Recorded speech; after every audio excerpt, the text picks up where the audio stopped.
আমি তো পড়াচ্ছেন যেমন বলেছি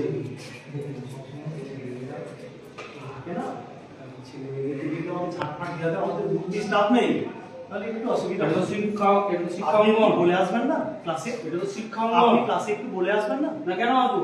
হ্যাঁ কেন আসবো? আপনি ক্লাসে বলে ঢুকবেন না? কেন আসবো? তাই বুঝি কেন শিক্ষা অঙ্গনটা কি করে রেখেছেন? আমি করে রাখিনি, ছেলে মেয়েরা করেছে। কেন আপনাদের বাড়ি পরিষ্কার করেন না? আমি করি।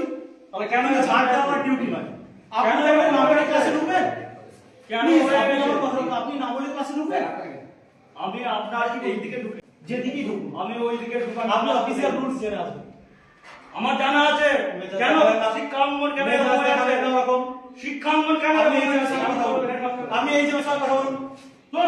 আপনি মেজাজ দেখাবেন না একদম। আপনি মেজাজ দেখাবেন না। এটা আমার ডিউটি নয়। আমি ছেলেমেয়েদেরকে বলি, আজকেও বলেছি আমি। আপনি ছেলেমেয়েদেরকে জিজ্ঞাসা করুন। বারবার আপনাদের বলেছি। আপনি ছেলেমেয়েদের হ্যাঁ বলেছেন দেখুন আমাদের স্টাফ এখন নয় সেই ভক্তদের কাছে বলেছি যে ক্লাসে ছাড় দিতে হবে। আপনি জিজ্ঞাসা করুন প্লিজ। এমএলএ সাহেব আমি বারবার বলেছি আমি না ওনাদের সাথে আমার এই নিয়ে এমএলএ সাহেব আমাদের অনেক আমি হেডমাস্টারের সঙ্গে কথা বলছি। এমএলএ সাহেব আমাদের পরিকাঠামো অনেক কম কারণ আমি স্কুলে গ্র্যান্ড ইয়ে করছি যে স্কুলটা যাতে ভালো হয়। তো আমরা সেটা জানি।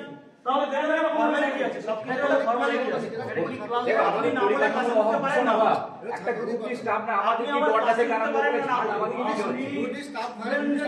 আরে না তবু আমরা তো বলছি না আমাকে করানো হয় না। আমি পড়াচ্ছিলাম না, পড়াচ্ছিলাম না। আপনার সাথে যে আমরা পড়াতে আমি সেটা বলেছি স্যার। সেটাও বলেছি ছেলেমেয়েদেরকে। আর বারবার একটা কথা, আপনি চলুন আমি ওই দিকটাও আপনি প্লিজ